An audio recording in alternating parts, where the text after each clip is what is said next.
Shalom again, everybody. Ariel Tzadok here from the KosherTorah School, found online at www.KosherTorah.com, bringing to you today's daily lesson in the Sefer Yetzirah.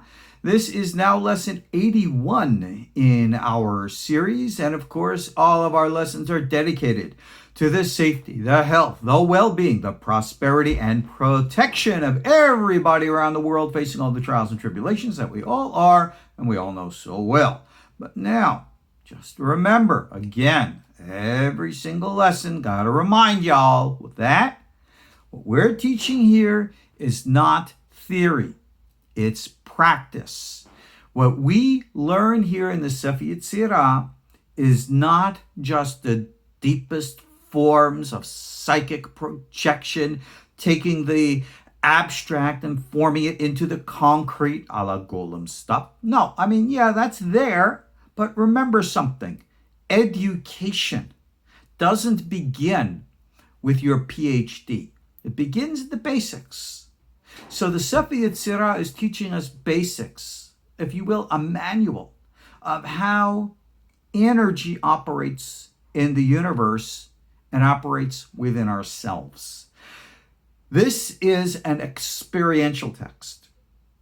It is not of the theoretical academic school, which has been so well adopted by and embraced by, and what you see all the commentaries in English and Hebrew today. This is a text which is geared towards meditative practice. And if you do not put it in the meditative practice, you're not going to really accomplish the purpose of what the text is all about. Originally, this text, from its most earliest commentaries, was looked at, believe it or not, as a medical textbook. Why medical? Because in the olden times, they recognized that medical issues in the physical world had an essential and energetic source. So therefore, anytime something happened physically in the body going ill, there was an energetic imbalance which caused it. And good doctors looked towards those energetic origins to rectify them so that it would, if you will, trickle down into the physical world. Now, this is not only a Kabbalistic, or if you will, a Sefer Yetzirah concept or outlook in the world. The ancient Egyptians, the ancient Greeks, the ancient Romans, even the ancient Indians, modern Indians, modern Oriental, all are of this persuasion. When we deal with Eastern traditional Chinese medicine and the like, dealing with the concept of qi, energy, life force energy, to the best of my knowledge, they look at that as being the fifth element, the prima mater, which underlies all forms here. And if you will, we've talked about this in our previous classes, that this life force energy, curiously, we call that in the Torah nefesh. And if you remember, the Sefer Yetzirah here speaks of the three realities being space and time and soul or consciousness, but the Hebrew word is nefesh, referencing specifically that which, well, again, we call nefesh. In the Orient, they'll call chi or ki. Others call it prana. Others call it orgon. Others call it kundalini. Now, how is this energy tapped into or accessed? It's not tapped into and accessed by magic. You're not going to be able to recite this or that hocus pocus holy name and all of a sudden energy is there. This is not an electrical current where you can turn on and off the switch. Accessing what is universal. Remember, we're talking about the Eser Sefirot Belima. And the Eser Sefirot Belima, the 10 Sefirot, their energy, Belima, is without form. They materialize in the fundamental substructures of this universe. But the only way we tap into it is through, like we've been learning, the contemplations and applications of our text. Now, in Mishnah Dalet, we're going to introduce the correlations between the months of the year, the astrological signs, and what are called these manhigim, the directionals or parts of the body, which are said to correspond to these times in well, if you will, space and time.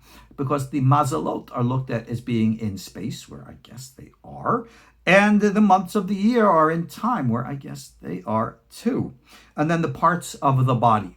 The parts of the body, 12 obviously to correspond, 2 hands, 2 feet, 2 kidneys, all right? Gallbladder, intestines, liver, the esophagus, the stomach, and the spleen.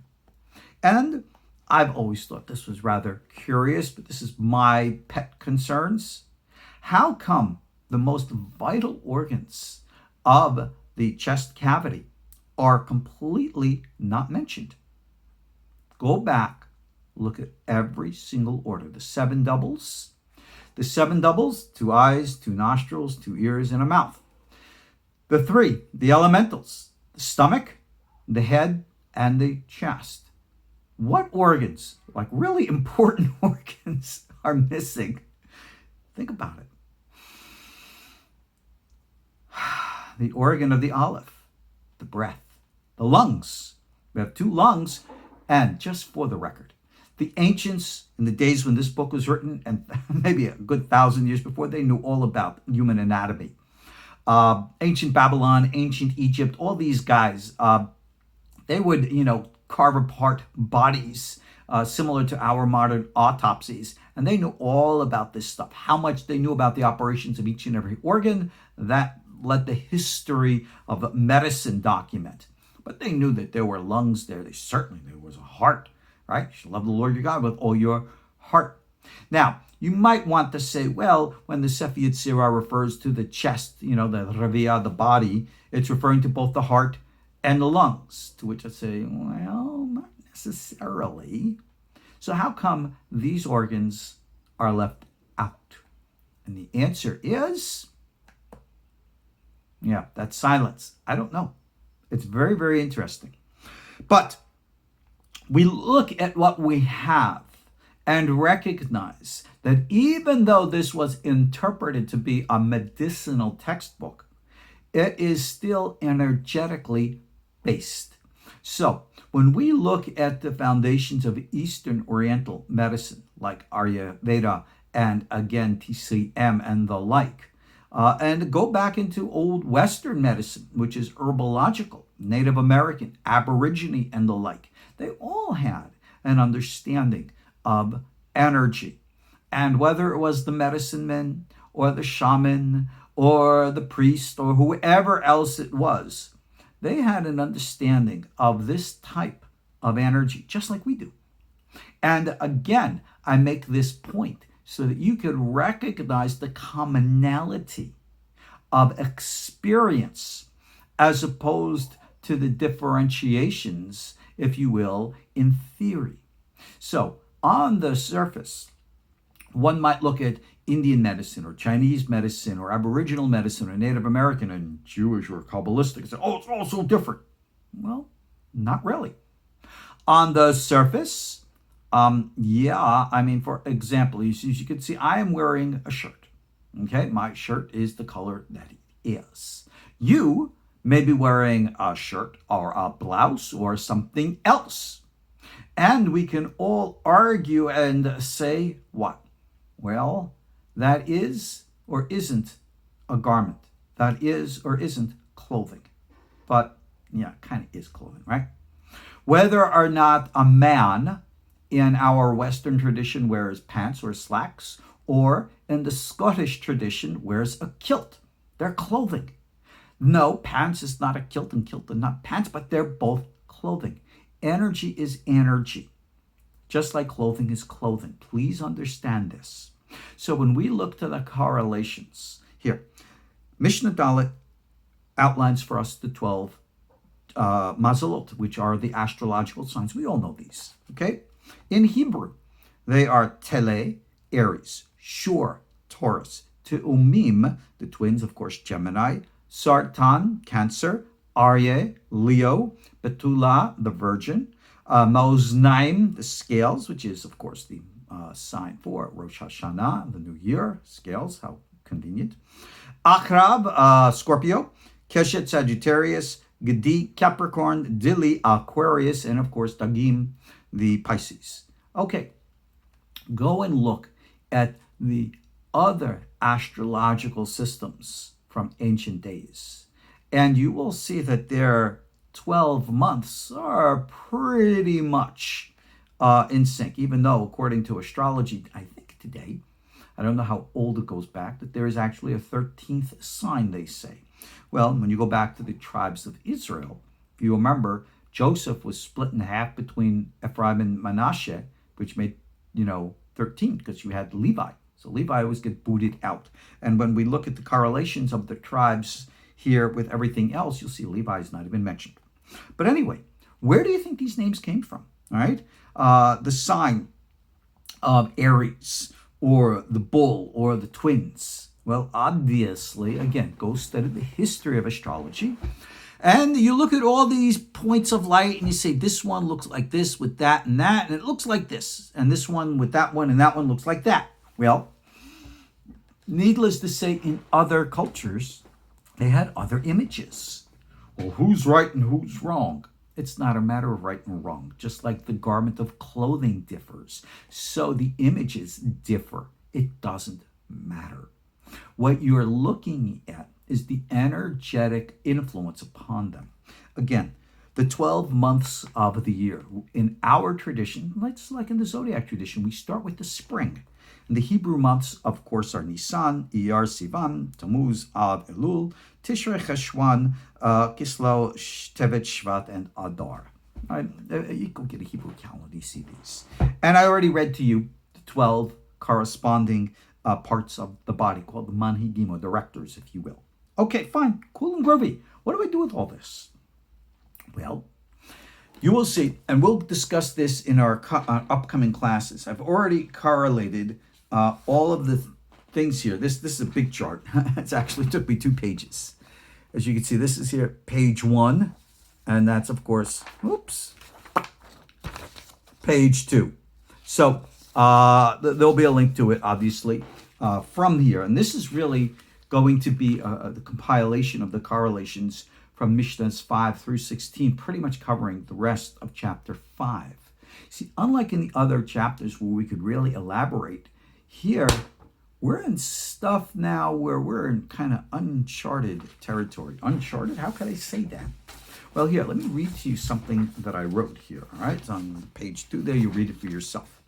All right, so the correlations between the letters and the months, the astrological signs, the tribes, the permutations of Yud, Kei, Vav, Kei, and Ehyeh, which we'll get into, as I said, in future class, and the Sephirotic diagonals. These seem to be universally accepted. However, the body parts, the attributes, and the directions, these seem to be subject to either a disagreement or a confusion or outright concealment, I guess, depending on one's point of view.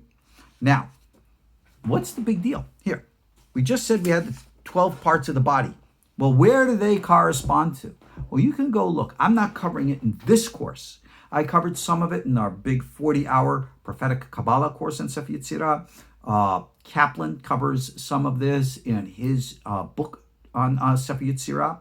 That you have all the different opinions. There's a long version, a short version, this version, that version. My version, which I'm teaching in this course, is according to Rabbi Chaim Vital, from his commentary of Sefer Yetzirah, from the Ketabim Hadashim book. That's where everything that we've taught from this course comes from. But with that being said, we always go into the prophetic side, because unless we make this real, then what good is it? So, signs of the Zodiac, what are they? They're just pictures in the sky.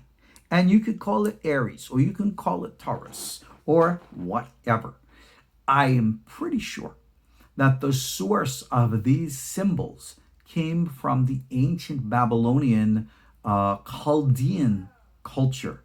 A la the days of like Avraham Avinu. As you will see, we associate this book with Avraham Avinu, Abraham, because Old Midrash says that he was a master astrologer. The legend says that he gazed to the stars, recognized all their powers, interactions, and energies, and sought the source of them all.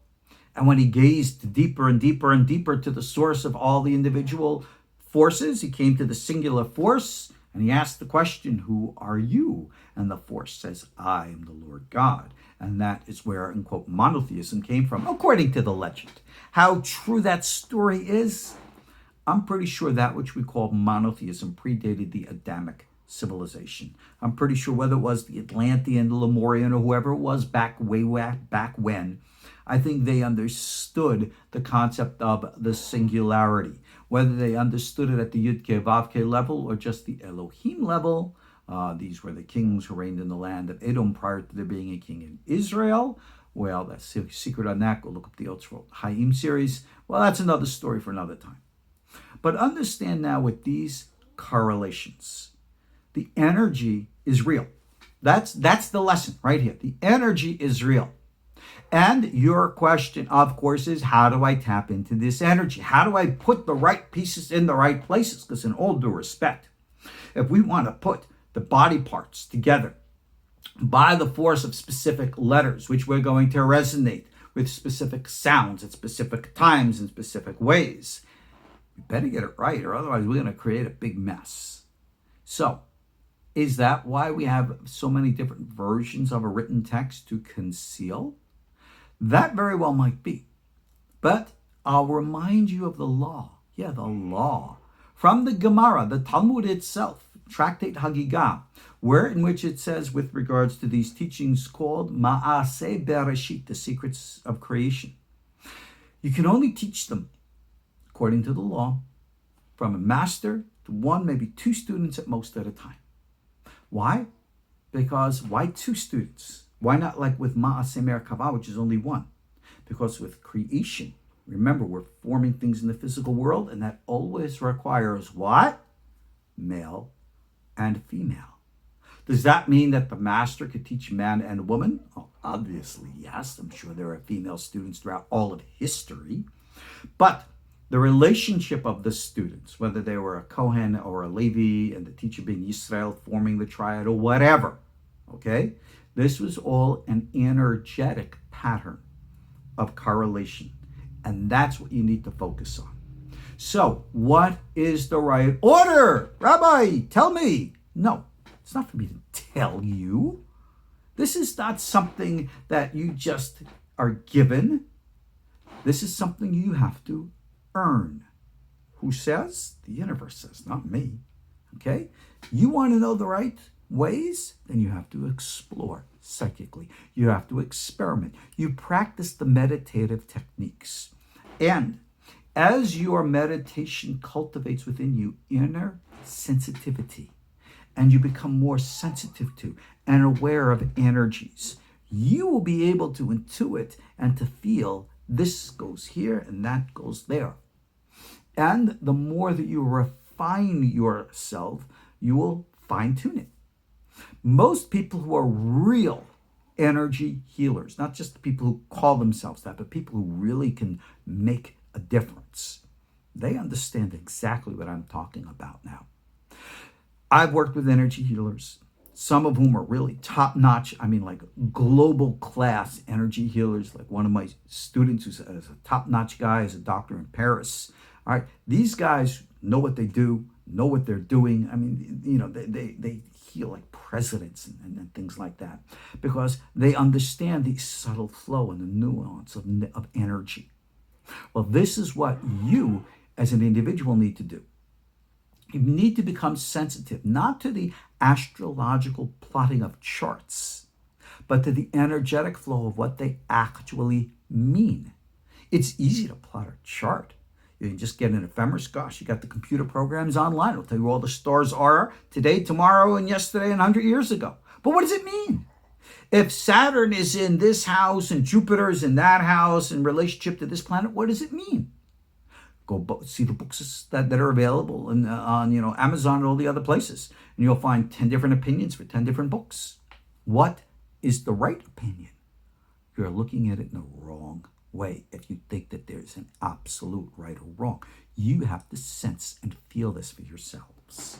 So what I do here at the KosherTorah School is to teach meditative techniques that'll enable you to develop psychic powers, the ability that you can experience the energy for yourselves and then learn to cultivate it and fine tune it, just like every authentic energy worker has always done throughout all of history. And if that's something that you're interested in, well, that's what our Kosher Torah School is here for you. We'll pick this up in our next class. We're going to go through all the list of all the different correlations and stuff like that and work with this, getting through the chapter. So I will see you in our next class. Check out the meditation courses at KosherTorah.com. I'll see you all soon.